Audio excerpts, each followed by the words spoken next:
오늘의 말씀은 에베소서 1장 13절부터 14절까지입니다. 에베소서 1장 13절부터 14절까지 함께 읽겠습니다. 여러분 자신들도 그리스도님 안에서 진리의 말씀 곧 여러분의 구원을 위한 복음을 들었습니다. 또한 여러분이 그분을 믿었을 때 하나님은 여러분에게 확인 도장을 찍어주셨습니다. 약속하신 성령님을 보내심으로써요. 성령님은 우리가 물려받을 상속에 대한 보증이십니다. 마침내 우리가 죄에서 완전히 풀려나서 하나님의 소유가 되고 또 하나님의 영광을 찬양하게 될 때까지 말입니다. 아멘. 오늘 말씀의 제목이 13절 하반절에 있는 성령의 확인 도장입니다. 확인 도장. 그래서 우리 개역 개정 성경은 성령의 인치심 이렇게 되어 있거든요. 그래서 오늘은 8주째인데요. 벌써 우리가 지금까지 에베소서 1장에서 했던 그 전반부에 있는 내용들을 좀 다시 정리를 해보는 시간을 갖도록 하겠습니다.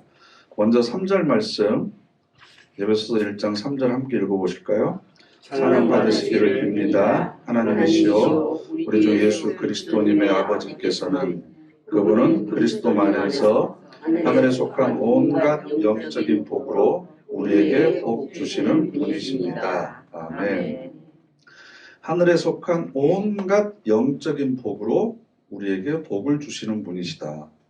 우리는 세상적인 복이 좀 먼저인 것 같은데 하나님은 우리에게 영적인 복을 주시고 싶어 하신다.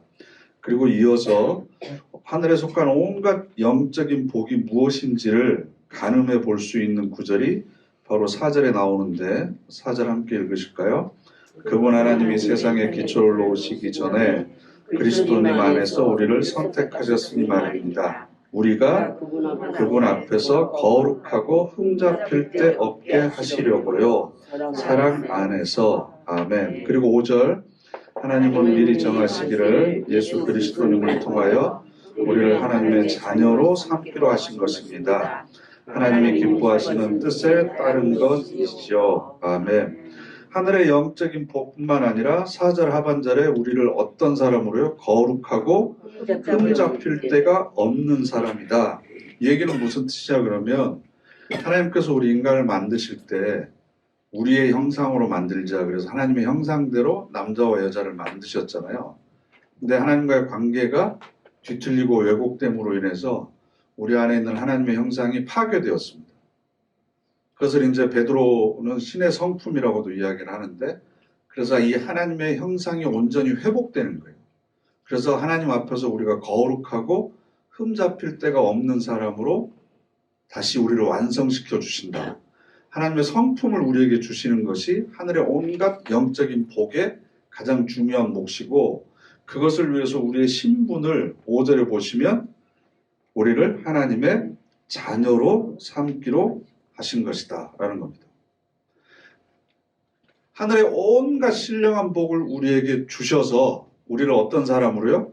거룩하고 흠잡힐 데가 없는 하나님의 형상으로 우리를 다시 회복시키시고 우리의 신분을 하나님의 자녀로 삼아주신 것이다. 이걸 언제 때부터 계획하셨다고요? 창조주. 그렇죠. 세상의 기초를 놓으시기 전에 이미 계획하시고 이것을 이루어 가신다. 그럼 그렇게 하는 이유가 뭘까요? 저와 여러분이 다른 사람들보다 더 잘나고 예뻐서일까요?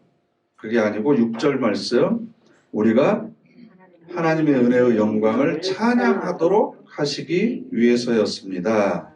그 은혜는 사랑하시는 아들 안에서 우리에게 그냥 베푸신 겁니다. 그냥이 뜻이 뭐예요? 아무런 이유 없이 아무런 조건 없이 우리가 자격이 없음에도 불구하고 그냥 우리에게 은혜를 베풀어 주셨다.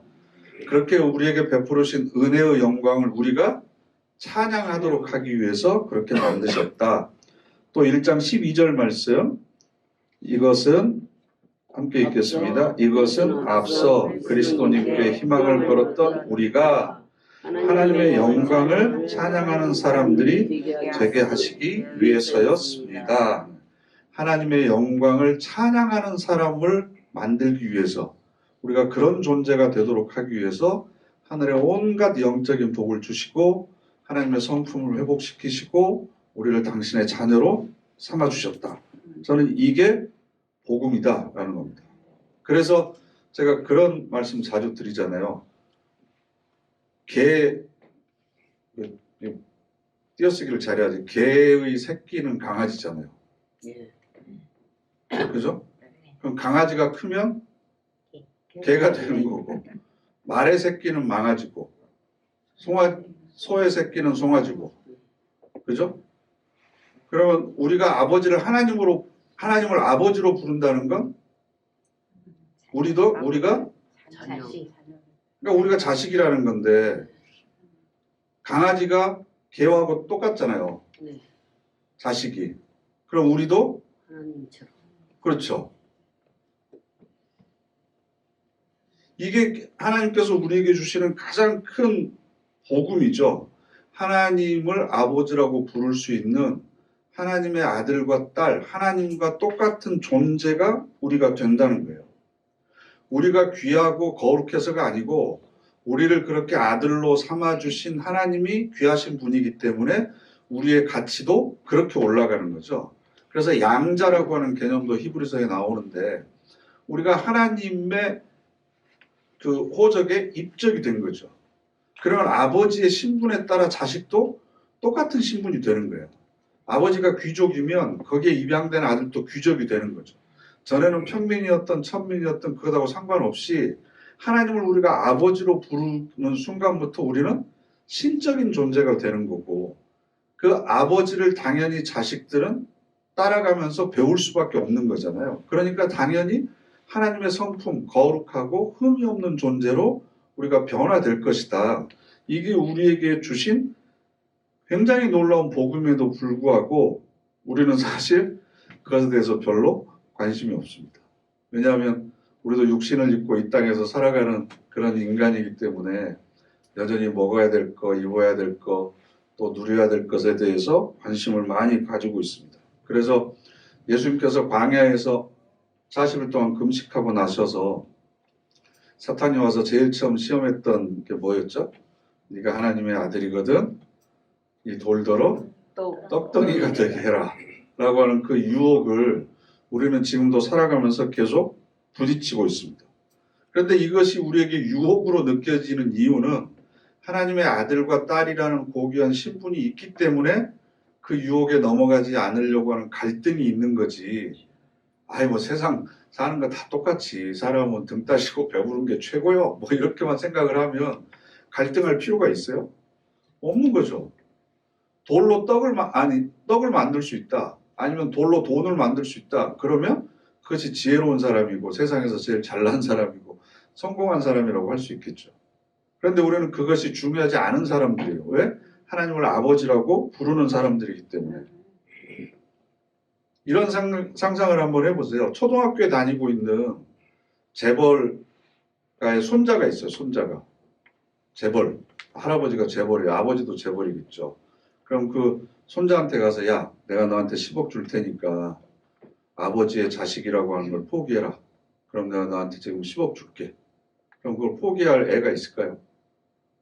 아무리 어린애라도 10억이라는 돈이 큰 돈이기는 하지만 자기가 조금만 더 참고 기다리면 몇 천억을 상속받을 수 있는데 지금 당장 눈앞에 10억 때문에 그걸 포기할 사람들이 없다는 거죠. 그건 어리석은 거죠. 조금만 기다리면 닭이 될 수 있는데 지금 달걀을 다 먹어버리면 어떻게 됩니까? 참고 기다려야 되는 거죠. 그런데 하나님의 자녀로서 우리가 존엄성을 잃지 않아야 될 이유가 여기 있음에도 불구하고 우리는 자꾸 이것을 잊어버리기 때문에 사실은 세상의 유혹과 시험에 흔들리면서 살아가는 거죠. 그러니까 이 꼬마는 자기 아버지가 누구라는 것을 알고 있고 그 아버지로부터 물려받을 것이 무엇인지를 알고 있기 때문에 자기의 신분을 포기하지 않는 거거든요. 그런데 우리 기독교인은 자기 아버지가 누군지는 알고 있어요. 그런데 아버지가 누구인 줄은 알지만 내가 상속받을 것이 무엇인지를 모르기 때문에 때로는 기독교인이라는, 그리스도인이라는, 혹은 하나님의 아들과 딸이라는 정체성과 전혀 어울리지 않는 그런 결정과 선택을 하고 있는 거죠. 특히 우리나라 기독교에서 가장 변질된 복음이 뭐냐 그러면 기복주의거든요.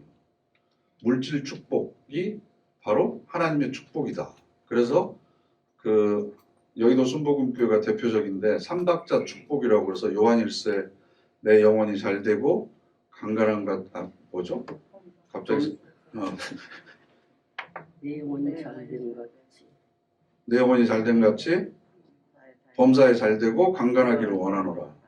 그러면 범사가 잘 되고 내가 건강한 건 내가 영혼이 잘 되는 거죠. 근데 내가 지금 건강하질 않아. 그럼 영혼이 잘못된 건가요? 범사가 형통하질 않아. 그럼 영혼이 잘 돼 있는 상태가 아닌 건가요?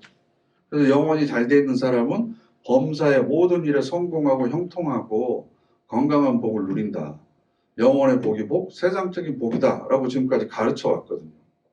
그래서 자녀들이 세상에서 출세하고 내가 물질적으로 더 부자가 되고 그래서 더 높은 지위에 올라가고 이것이 하나님께서 당신의 자녀들에게 주시는 복이다 라고 지금까지 가르쳐 왔는데 그런 복이라면 당신의 아들을 죽이시면서까지 우리에게 주시고자 하는 복이었을까? 그리고 그런 복이라면 굳이 교회 와서 이렇게 우리가 매주 하지 않아도 1년에 한 번 굿 한 번 해도 되고요. 점쟁이나 무당 한번 찾아가도 그런 복을 빌어주는 곳은 얼마든지 많이 있다라는 겁니다. 그러니까 하나님의 자녀라고 하는 사실을 알면서도 내가 상속받아야 될 것 혹은 내가 변화되어야 될 것이 무엇인지 모르기 때문에 사실은 영적인 필요를 채우기보다는 육체적인 필요를 채우는 것에 우리가 먼저 우선시하고 있고 하나님의 일보다는 눈앞의 일, 급한 일에 사실은 정신을 많이 빼앗기고 있습니다. 그리고 하나님 나라의 기쁨과 만족, 하나님 나라의 의를 추구하다 보다는 세상이 우리에게 주는 기쁨이나 만족이나 재미를 추구하는 삶을 우리가 살아가고 있다는 거죠. 우리가 상속받을 그 유산이 얼마나 위대한 것인지 이것에 대해서 우리가 정확히 알아야 되는 거죠. 그래서 예배소서 1장 18절 함께 읽겠습니다. 또 그 기도는 하나님이 여러분의 마음 눈을 밝게 해주셔서 여러분이 알게 되기를 비는 것입니다. 하나님의 부르심이 갖게 하는 그 희망이 무엇이며 성도들에게 하나님이 물려주실 상속의 영광이 얼마나 풍성한지 말입니다. 아멘. 우리들에게 물려주시고자 하는 상속의 영광이 얼마나 큰 것인지 그러면 우리는 또 요한계시록 말씀을 떠올려서 야 새하늘과 새 땅 가면 그동안 세상에서 보지도 듣지도 못했던 온갖 보석들과 보화들로 장식되어 있는 그 성에 들어가서 주님과 같이 살 것이다. 뭐 이런 상상을 하는데 하나님 나라가 자본주의가 아니잖아요. 거기 보석이 많은 것하고 내가 그걸 가지고 있는 건 아무런 상관이 없잖아요. 그건 그런 의미가 아니잖아요. 세상의 영광과 견줄 수 없는 영광을 우리에게 주신다고 하는 거고 가장 중요한 건 하나님의 성품을 우리가 회복하게 된다는 거죠. 거룩하고 흠이 없는 존재가 되는 거예요. 그래서 예수님께서 아버지와 나는 하나다. 아버지가 내 안에 내가 아버지 안에 계신다 라고 이야기한 것처럼 우리도 아버지 안에 예수 그리스도 안에 머물려면 일단 같은 수준이 돼야 되잖아요. 같은 성질을 가지고 있는 것들이 서로 섞일 수 있는 거지 물과 기름은 서로 섞일 수가 없잖아요. 그래서 우리도 거룩하고 흠이 없는 존재가 돼야만 아버지 안에 우리도 예수님처럼 거할 수 있다라는 겁니다. 그래서 우리가 하늘 아래 살아가고 있지만 세상 사람들과는 차원이 다른 삶을 살고 있는 거죠. 그러니까 짠 바닷물 속에 살고 있는 물고기가 짜지 않잖아요. 회 먹어보면 회가 짜던가요? 바닷물처럼 짜지 않잖아요. 그러니까 우리도 세상 속에 살아가고 있지만 세상으로부터 물들지 않는 삶을 살아가는 겁니다. 그래서 나중에 거룩하고 흠이 없는 존재로 우리가 변화될 때까지 내 삶의 정체성을 유지하는 거예요. 여러분 그 애벌레가 나비가 된다고 한들 우리가 하나님의 자녀로 나중에 영광스럽게 변화되는 것과 비교할 수 있겠습니까? 미꾸라지가 용이 된 것과 우리가 예수 그리스도처럼 신령한 몸을 입고 하늘 보좌 우편에 앉는 것이 비교할 수 있겠습니까? 어느 날 참새가 봉황이 된다고 생각을 해보세요. 그것과 우리가 신령한 몸을 입고 하늘 보좌 우편에 예수 그리스도와 함께 앉을 것이다. 이거 어디에다가도 비교할 수 없는 거거든요. 그러니까 나는 하나님을 아버지라고 부를 수 있는 존재다. 이걸 우리가 정확히 알고 있으면 그게 내 정체성이니까 이 정체성은 세상 앞에서 내 태도를 결정하는 거죠. 하나님의 자녀로서 나는 어떤 결정과 선택을 할 건가. 하나님의 나라를 상속으로 물려받고 하나님의 성품이 회복될 사람인데 그럼 나는 무엇을 가장 중요하게 여기면서 세상을 살아갈 건가. 이걸 진지하게 한 번이라도 고민을 해봐야 되는 거예요.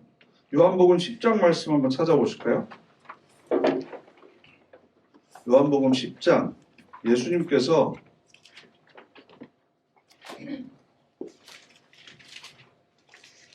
요한복음 10장 30절 이하인데요. 그 바리새인들하고 또 논쟁을 하세요. 그래서 10장 30절 말씀을 보면 폭탄 선언을 하시는데요.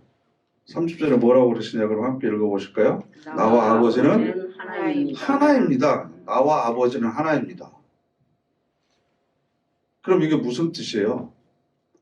우리는 지금까지 들어왔던 그 교리적인 내용을 알고 있기 때문에 그렇지 예수님이야 뭐 하나님 아들이니까 뭐 아버지하고 아들이 하나라는 것에 대해서 뭐 이의 제기를 할 수 없죠. 그런데 그때 당시 사람들은 예수님이 갈릴리 출신이라는 걸 알아요. 가나안 목수의 아들이라는 것도 알고, 네? 예수님하고 같이 자랐던 사람들도 옆에 있고 그래요.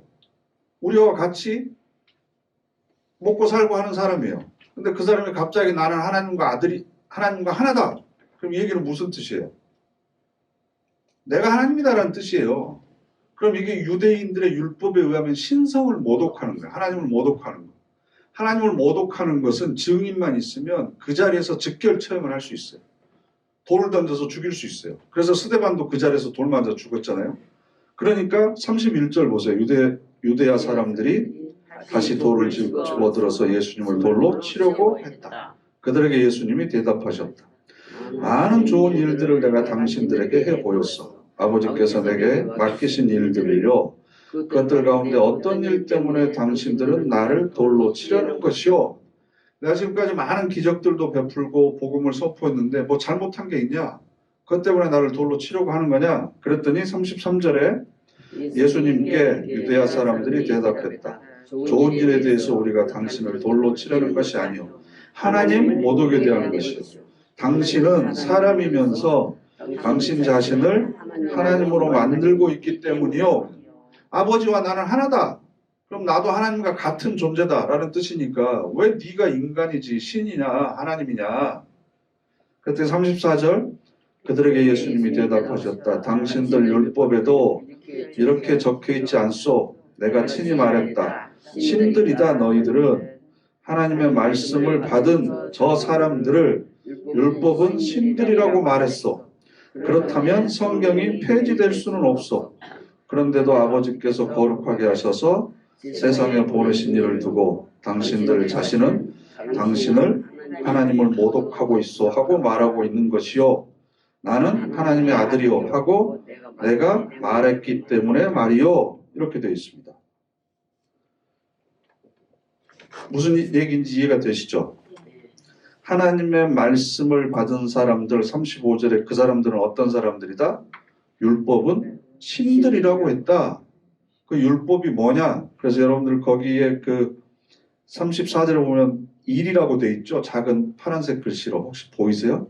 네. 거기 뭐라고 돼 있죠? 찾아보면 시편 82편 6절이라고 돼 있어요. 시편 82편 6절 찾아보실까요? 우리 새한글 성경 제일 뒤로 가면 시편만 따로 있어요. 구약 성경 중에서 시편만 먼저 번역됐다고 그랬죠?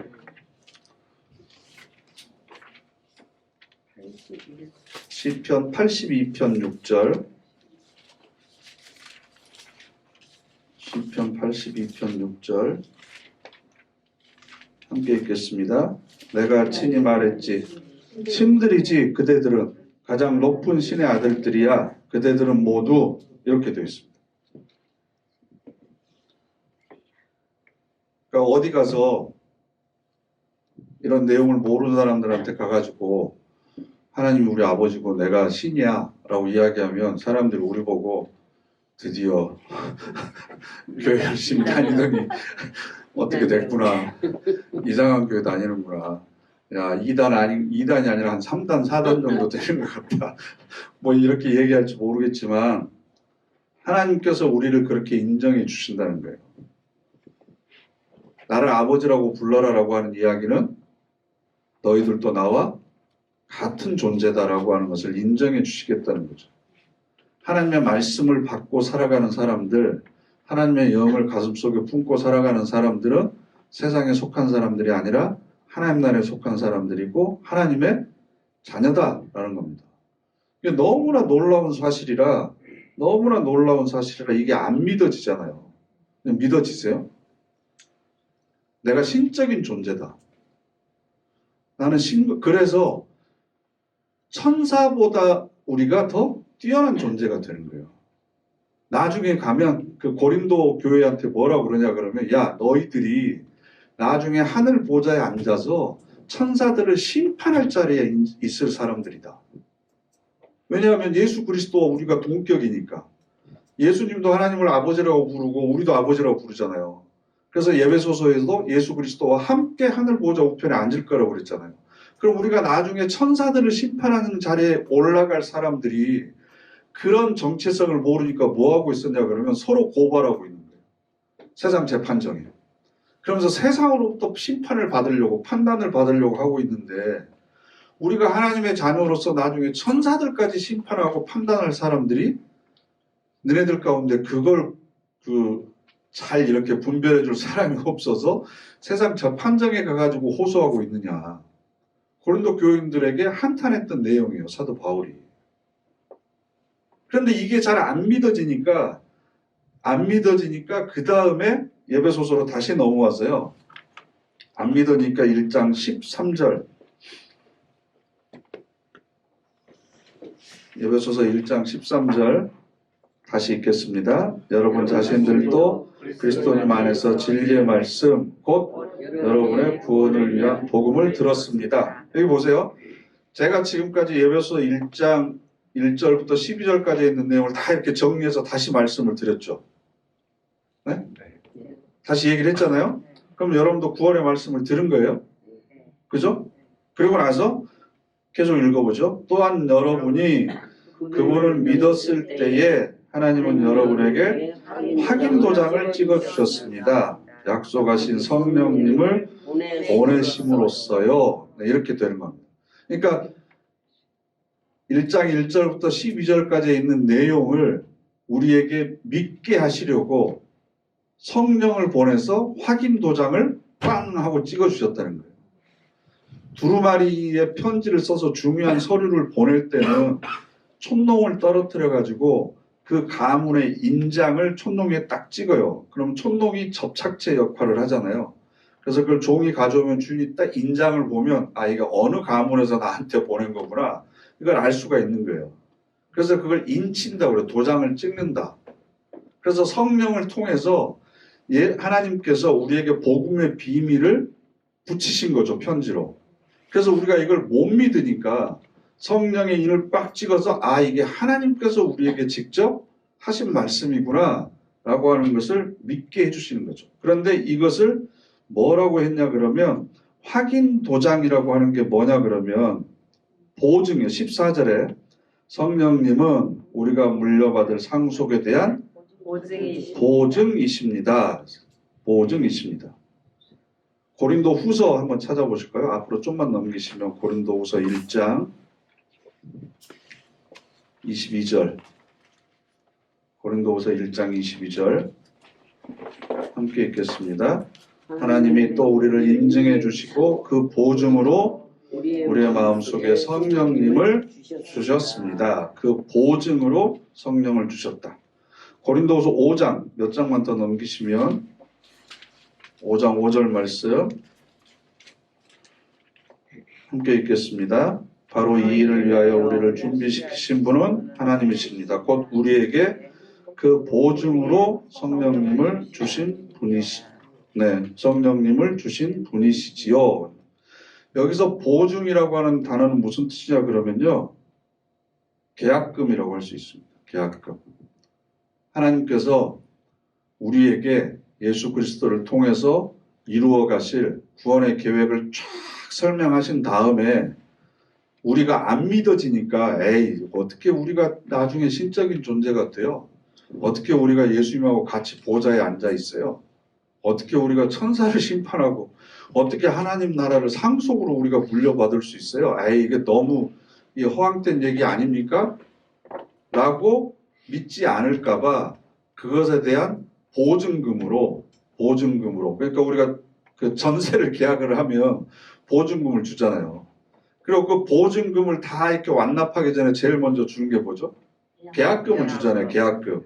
이거 착수금, 선수금 뭐 이렇게도 번역을 하잖아요. 그러니까 하나님께서 우리에게 그 약속이 확실하게 이루어질 것을 담보하는 의미에서 성령을 우리에게 주셨다는 거예요. 그래서 그 성령을 받으면 하나님의 약속이 믿어지는 거고, 성령이 없으면 에이 말도 안 되는 소리 하고 있네, 뻥치시네, 이렇게 되는 거예요.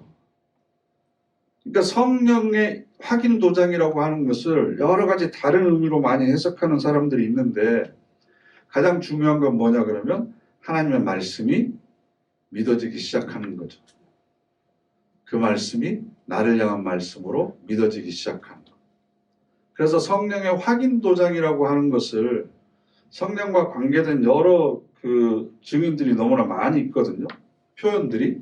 예를 들면 여러분들이 가장 많이 듣는 성령과 관계된 단어가 성령 충만이죠. 성령 충만. 성령 충만은 뭐예요? 성령이 내 안에 가득 차 있다는 거고. 그럼 성령 충만하면 어떻게 나타나요?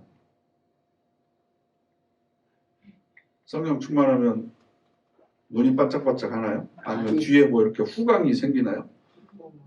마음에 기쁨이 넘쳐요? 그럼 안 기쁠 때는 성령 충만한 게 아닌 건가요? 그럼 항상 기쁘게 다녀야 돼요? 성령 충만하면? 성령 충만하면 기쁘긴 나라기도 항상 기뻐서 다니죠. 네. 그래요? 항상 성령 충만이 안 되니까. 항상 성령 충만함을 누리지 못하니까. 예. 그럼 성령 충만할 때도 있고 안 할 때도 있고. 그러면 마치 기름 떨어지면 우리가 주유소에 가서 기름 넣듯이 교회 와서 기름 넣어서 또 충만해지면 밖에 나가서 떨어지면 또 이렇게 되고. 그러니까 옛날에 부흥사들이 마치 자기가 성령을 줄 수 있는 것처럼 여기저기 불 받아라, 뭐 은혜, 뭐 성령 뭐 던지듯이 뭐 이렇게 주는 게 그게 성령이에요. 그러니까 하나님의 영이 마음대로 내가 줄 수 있고, 내 안에서 그게 내가 인식하지 못하면 막 줄어들기도 하고, 많이 느끼면 기뻐하기도 하고, 그러다 보니까 또 성령의 은사를 강조하죠. 성령의 은사.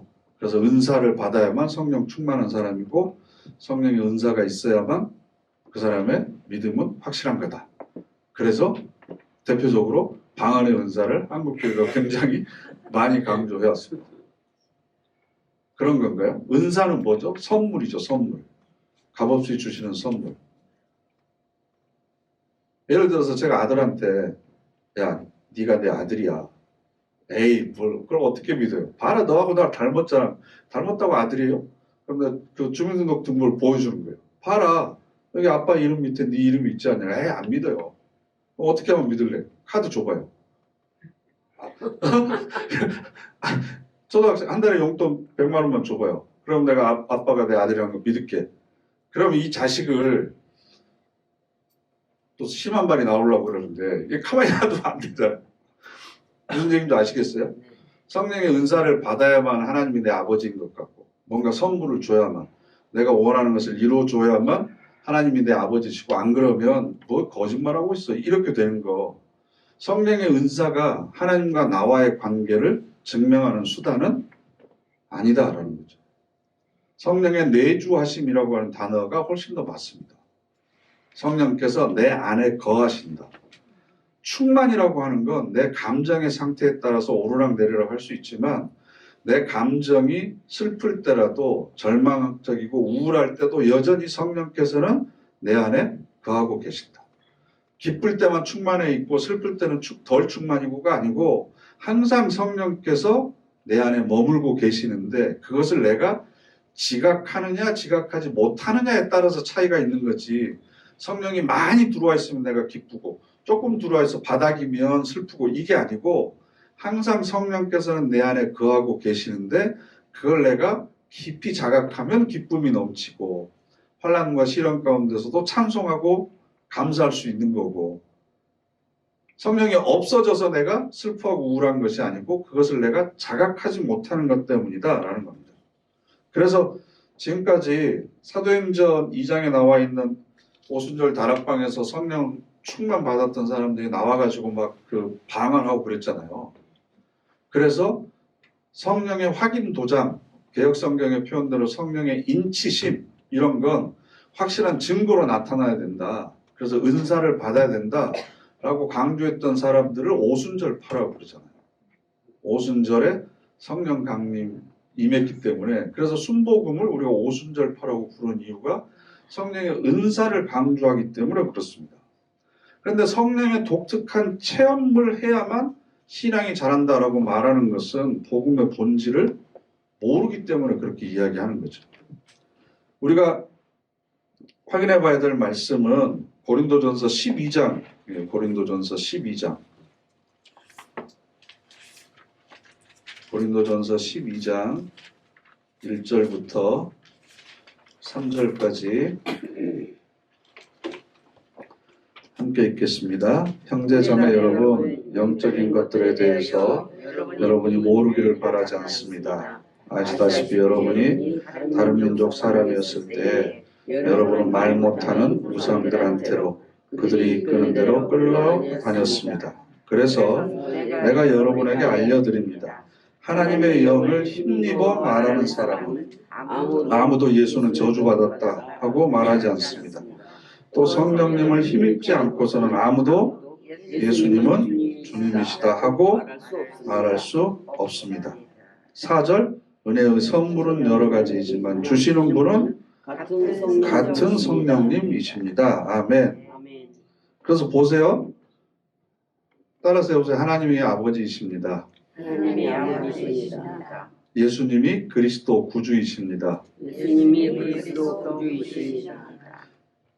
제 말을 따라서 하는데 여러분 마음속에 이게 순수하게 아무런 불순물 없이 그냥 자연스럽게 고백이 되시나요? 하나님이 내 아버지 맞아? 아니면 예수가 그리스도시고 나에게 구주이십니다 라고 하는 고백을 하는데 여러분 마음속에 아무런 반항이나 저항감이나 불순물 없이 그냥 순수하게 그런 고백이 자연스럽게 나오세요? 네. 그게 성령 충만의 증거라는 거예요. 아무도 하나님의 영이 그분 안에 계시지 않으면 그런 고백을 할 수 없다는 거예요. 반대로 뭐라고 그랬죠? 하나님의 영을 힘입는 사람은 예수는 저주받았다라는 이야기를 할 수가 없다는 거예요.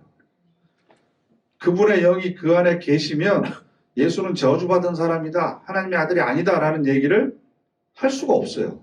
하나님의 영이 거하는 사람은 하나님은 아버지시고 예수는 그리스도이십니다. 그분이 나의 구주이십니다. 하나님이 나 구원자이십니다. 라고 하는 고백을 하는데 아무런 거리낌이 없으면 이미 우리는 성령께서 우리 안에 내주하고 계신 거고 성령께서 우리에게 확인 도장을 찍어주신 거다.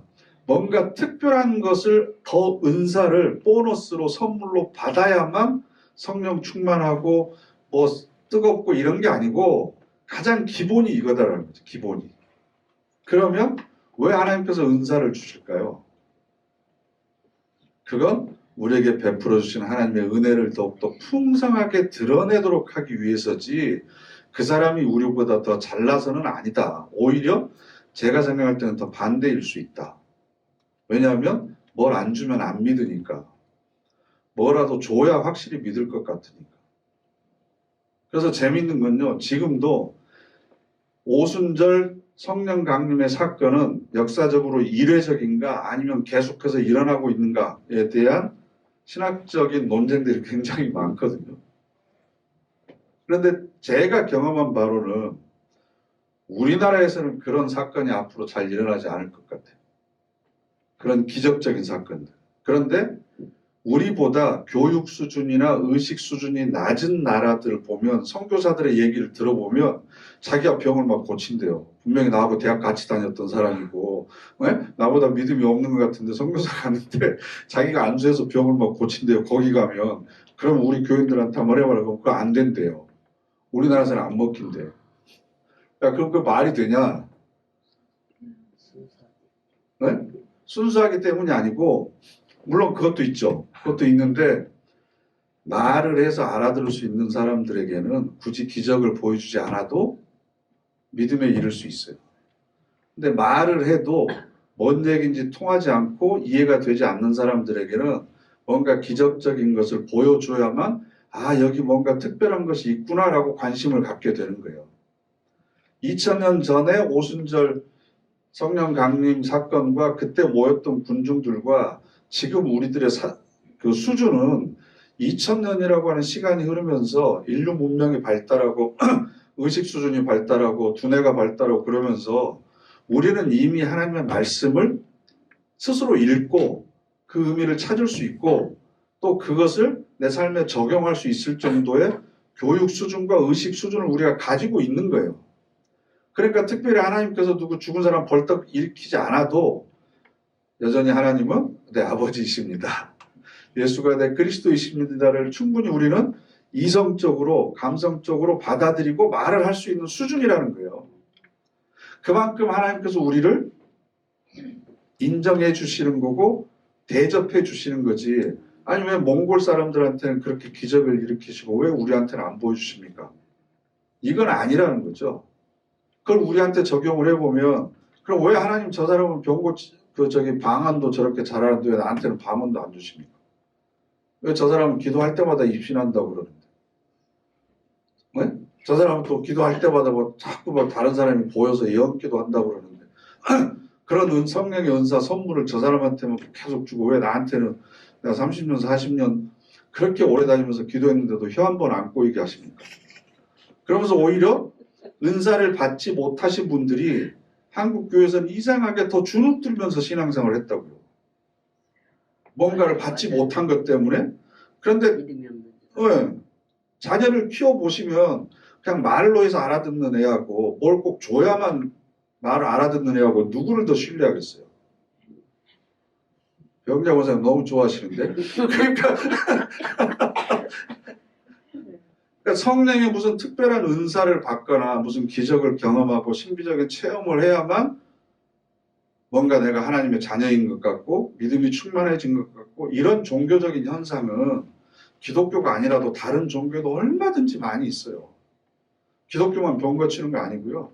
예수님만 무리를 걸어 다녔던 거 아니고 풍랑잠잠하게 하고요. 우리나라 옛날에 증상교라고 강증산 씨가 만든 증상교가 있어요. 동학 이후에 일제시대 때 1900년도 초반에.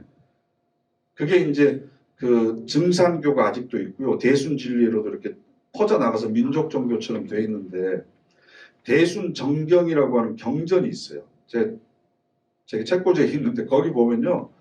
실제로 그때 일어났던 일을 이렇게 기록해서 옆에서 본 책인데 강증산 씨가 걸어가면 걸어다니는 반경 5m 안에만 비가 안 와요. 그거 막 웃잖아요. 그러니까 여러분들은 그걸 보여줘도 안 믿을 사람들이니까 안 보여주시는 거예요. 그리고 이 사람이 진짜 병자들을 많이 고치고 그래서 사람들이 엄청 많이 따라다녀요. 그리고 전봉준한테도 찾아가가지고 너 거기 그 어디 전투죠? 마지막에 전봉준이 잡혔던 데가? 거기 가면 동학 망한다. 예언까지 해요. 근데도 그 사람이 지금 많은 사람들에게 아직도 그 무리를 지어서 따르는 사람들은 있지만 구주라고 고백을 하질 않잖아요. 기적에 의해서 사람이 변화되는 것 아니에요. 예수님의 부활을 목격한 사람이 500명이었어. 500명. 12제자에게도 보이고 만삭대가 나지 못한 나에게까지 보였다. 500명인데 그러면 성령이 올 때까지 기다려라. 모여서 기도해라. 그런데 마가의 다락방에는 몇 명 모였어요?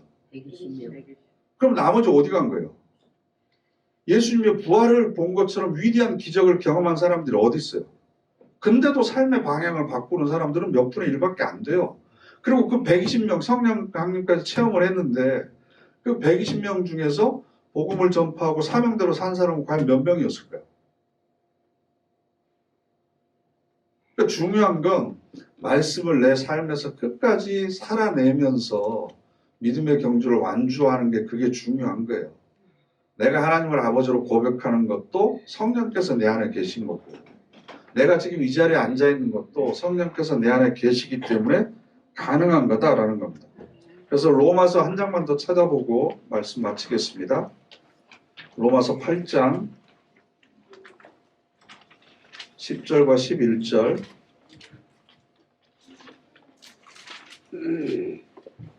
로마서 8장 10절과 11절 함께 읽겠습니다. 그리스도님이 여러분 안에 계시면 비록 몸은 죄 때문에 죽은 것이지만 영은 의를 통해 생명을 누립니다. 죽은 사람들 가운데서 예수님을 일으켜 살리신 분의 영이 여러분 안에 자리 잡고 산다고 합시다. 그러면 죽은 사람들 가운데서 그리스도님을 일으켜 살리신 분이 여러분의 죽을 몸도 살려주실 것입니다. 여러분 안에 자리 잡고 사시는 바로 그 성령님을 통해서요. 아멘. 이해가 되시죠? 예수 그리스도를 살리신 분의 영이 바로 성령이잖아요. 그 성령이 우리 안에 계세요. 우리 안에. 그러면 그 영은 어떤 분이에요? 어떤 분의 영이에요? 예수 그리스도를 살리신 분의 영이에요. 그럼 우리 육체는 썩어질 수밖에 없지만 그분의 영이 우리를 신령한 몸으로 다시 살리실 것이다. 그래서 그분과 함께 일으키시고, 그래서 그분과 함께 보좌 우편에 다시 앉게 하실 것이다. 그리고 이것을 우리가 못 믿을까봐 보증으로, 계약금으로 우리에게 성령을 우리 안에 주셨다. 안 믿어지면 내 믿음이 내 감정을 믿지 마시고 내 안에 계신 성령님께 의지하는 거죠. 성령님께서 내 눈을 밝게 해주셔서 우리에게 약속해 주신 그 영광의 소망이 무엇인지를 깨닫게 해달라고 그렇게 간구하는 거예요. 제가 하나님께서 주시는 성령의 은사를 부정하거나 그런 건 필요 없다고 말씀드리는 게 아니고, 그런 것을 추구하는 것보다 오히려 우리에게 약속해 주신 소망, 하나님의 자녀로 삼아 주셨고 거룩하고 흠이 없는 존재로 우리를 만드실 거고 나중에 하나님의 나라를 우리가 상속받을 사람이다 라고 하는 것을 여러분들이 마음속에 품고 세상 앞에서 그렇게 당당하게 어깨를 펴고 하나님의 자녀로서 살아가시기를 간절히 바랍니다. 아멘. 기도하겠습니다.